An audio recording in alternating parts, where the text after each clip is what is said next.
দিল্লিতে যা উনি করেছেন প্রথমার্ধে, আমি ধন্যবাদ জানাই দিল্লি পুলিশকে। উনার ড্রামা বেশিক্ষণ চলেনি। উনি বাড়ি থেকে নাকি রাত্রে পড়া কাপড়টা পরে বেরিয়ে এসেছেন, কিন্তু উনি মাইক আর মাইক্রোফোনটা আনতে ভুলেননি। আপনারা দেখেছেন এবং আপনারা জানেন নিউ দিল্লি হচ্ছে হাইলি সেন্সিটিভ এরিয়া। সেখানে পার্লামেন্ট চলছে, সেখানে প্রত্যেকটা রাজ্যের যে সমস্ত আবাস বা ভবন আছে সেখানে দিল্লি পুলিশের কড়া নজরদারি থাকে। এবং আজকে এক্সট্রা কিছু ওখানে ছিল না, নর্মাল পুলিশিং ছিল। এবং একটা বয়স্ক প্রবীণা মহিলা, 3 বারের মুখ্যমন্ত্রী, তিনি যদি সাধারণ কনস্টেবলের দিকে তেড়ে যান তাহলে তারা ওখানে দাঁড়িয়ে থাকতে পারে না। তারা নারীদের সম্মান এবং মুখ্যমন্ত্রীর পদমর্যাদা, এখানকার পুলিশ তো নয়, এখানকার পুলিশ নয়, এরা এলওপির মানে জানে না, কেন্দ্রীয় মন্ত্রীদের মানে জানে না, প্রাক্তন মুখ্যমন্ত্রীকে সম্মান দিতে বিপ্লব দেবকে জানে না, এমএলএদের এমপিদের সম্মান দিতে জানে না। কিন্তু দিল্লির পুলিশ একজন 3 বারের মুখ্যমন্ত্রী এবং একজন প্রবীণা মহিলা, তাকে সম্মান দিয়ে সরে গেছে। আর আইপ্যাকের ড্রামা নাটকবাজ কোম্পানি তারা ছবি তুলে বলছে মুখ্যমন্ত্রীকে দেখে দিল্লি পুলিশ পালিয়ে গেছে। এটার কোনো বাস্তবতা নেই, কমপ্লিট ড্রামা। উনি যে বিএলওদের নিয়ে গেছে তারা যদি প্রকৃত এসআইআর এর জন্য তাদের মৃত্যু হয়ে থাকে, দায়ী মমতা ব্যানার্জি এবং তৃণমূল কংগ্রেস, দায়ী উদয়ন গুহদের মতো গুন্ডারা, শকত মোল্লাদের মতো গুন্ডা তৃণমূলের নেতারা, যারা প্রকাশ্যে হুমকি দিয়ে অবৈধ কাজ করতে বলেছে। তার জন্য ইলেকশন কমিশন, ভারত সরকার বা বিরোধী দল দায়ী নয়। মুখ্যমন্ত্রীর এই নাটক ড্রামাবাজির পর্দা ফাঁস করার জন্য ভারতীয় জনতা পার্টি জেলাতেও কর্মসূচি নিয়েছে, এখানেও কর্মসূচি নিয়েছে। আমরাও এর পাল্টা প্রতিবাদ এবং প্রতিরোধ গড়ে তুলব। এসআইআর নতুন নয়, এটি নবম এসআইআর। ত্রুটিমুক্ত ভোটার তালিকা হবে, তাহলেই নির্বাচন হবে। সঠিক সময়ে ভোটার তালিকা প্রকাশের দায়িত্ব ইলেকশন কমিশনের, সহযোগিতার দায়িত্ব রাজ্য সরকারের। ভারতীয় জনতা পার্টি মনে করে যে ত্রুটিমুক্ত ভোটার তালিকার মাধ্যমেই নির্বাচন হওয়া উচিত।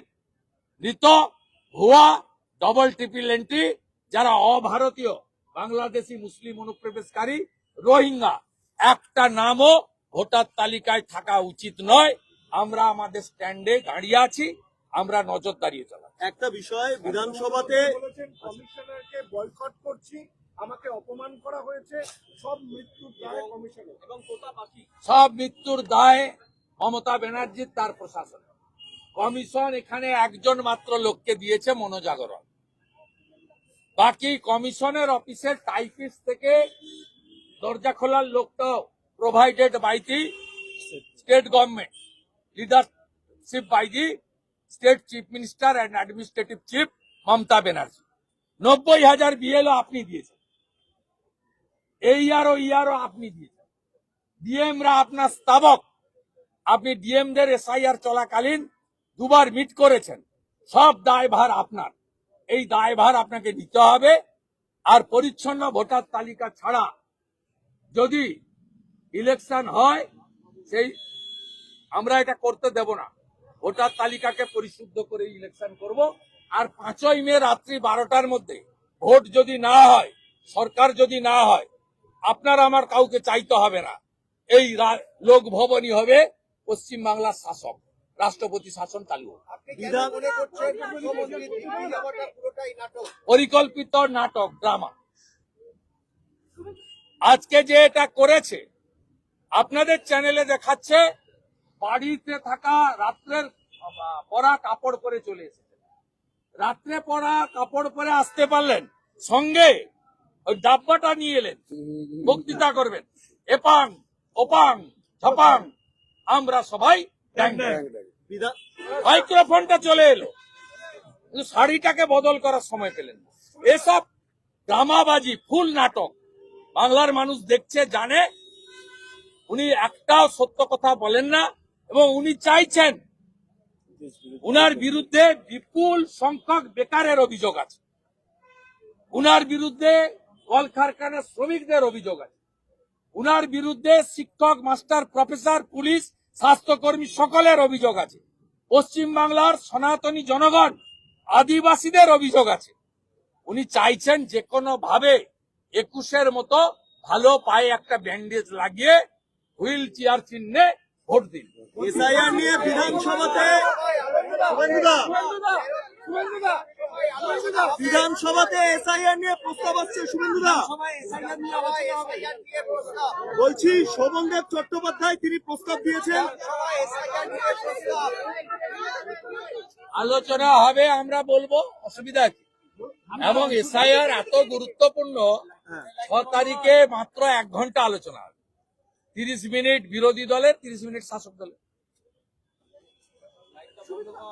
এত গুরুত্বপূর্ণ বিষয় বিধানসভা নাকি রেখেছে। প্রবেশকারীদের ডোমিসাইল সার্টিফিকেটও লটকে লট হাজারে হাজারে দিয়েছেন বা দিচ্ছেন।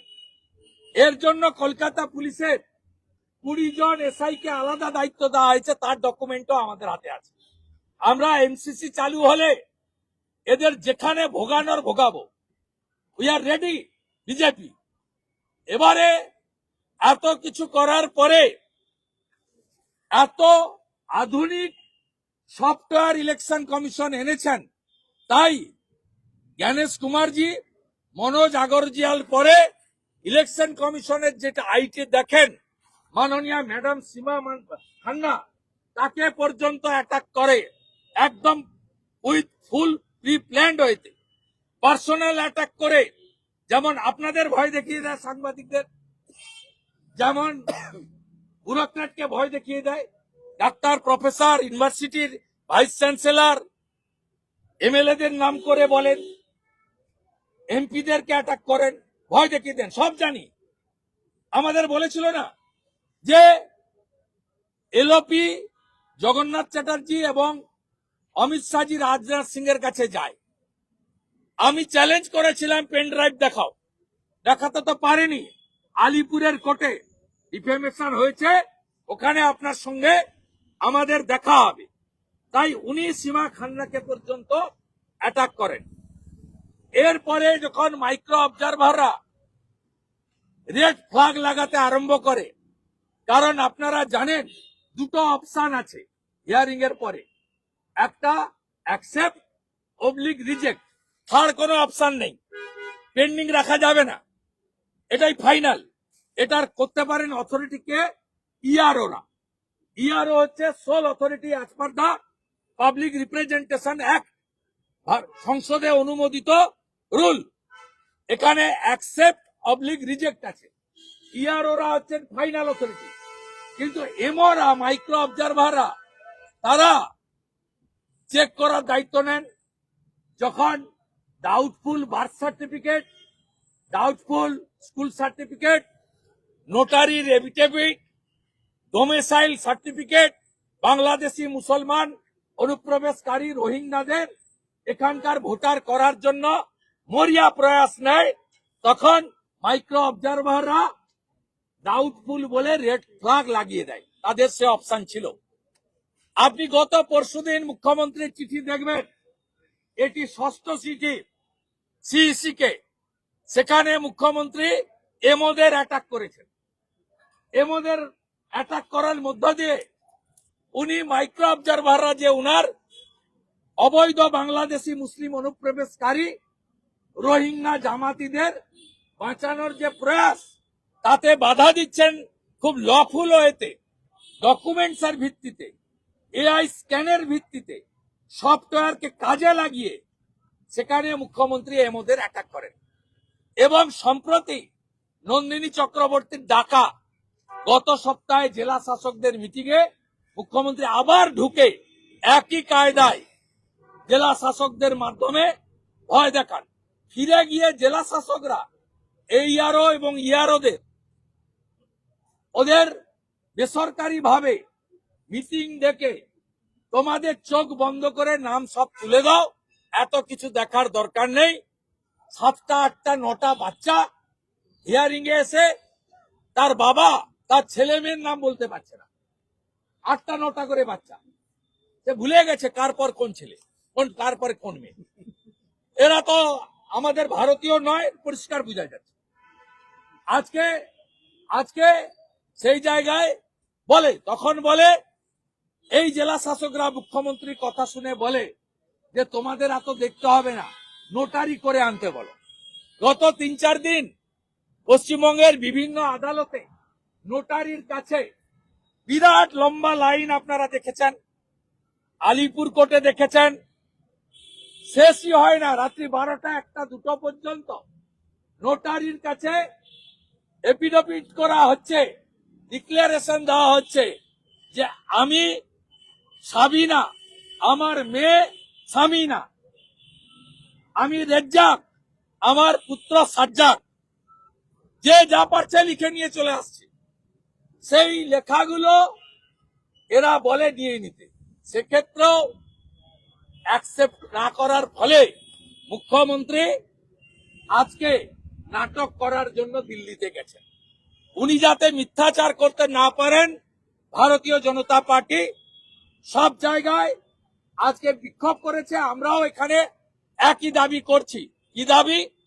বিএলও 90,000 দিয়েছে মমতা ব্যানার্জির প্রশাসন, এইআরও মমতা ব্যানার্জির প্রশাসনে, ইআরও মমতা ব্যানার্জির প্রশাসনে, ডিওরা স্তাবক এবং দলদাস মুখ্যমন্ত্রী, এরা ইচ্ছা করে নাম এবং পদবীর বানান ভুল করে লক্ষ লক্ষ মানুষকে হিয়ারিং সেন্টারে এনেছেন যাতে তারা বিরক্ত হয় এবং সেখানে দাঁড়িয়ে তৃণমূলের নেতারা বিজেপির ঘাড়ে, কেন্দ্রীয় সরকারের ঘাড়ে, ইলেকশন কমিশনের ঘাড়ে যাতে দোষ চাপাতে পারেন।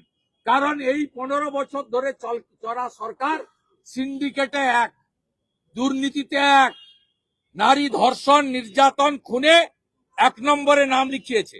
এই সরকার অ্যান্টি ন্যাশনাল 550 কিলোমিটার বর্ডারে ফেন্সিং এর জমি না দিয়ে লক্ষ লক্ষ রোহিঙ্গা এবং বাংলাদেশি মুসলিম অনুপ্রবেশকারীদের দিয়ে পশ্চিমবঙ্গের ডেমোগ্রাফি সম্পূর্ণভাবে বদলে দিয়েছেন।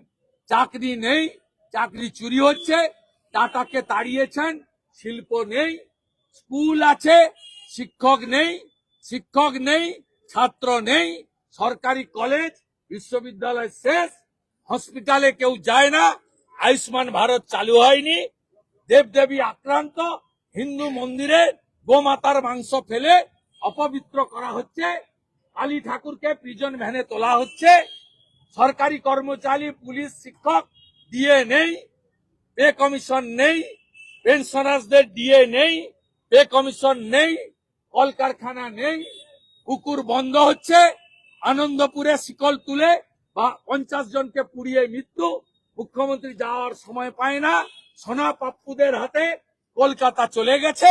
তাই এখান থেকে দৃষ্টি ঘোরানোর জন্য এসআইআর এ লক্ষ লক্ষ লোককে, সেলিব্রিটি, সম্মানীয় শিক্ষাবিদ, বড় বড় যাদের পরিচিতি আছে তাদেরও ইচ্ছাকৃত নাম ভুল করে মমতা ব্যানার্জির প্রশাসন হয়রানির মাধ্যমে ইস্যু ঘোরাতে চায় এবং এসআইআর কে ভণ্ডুল করতে চায়।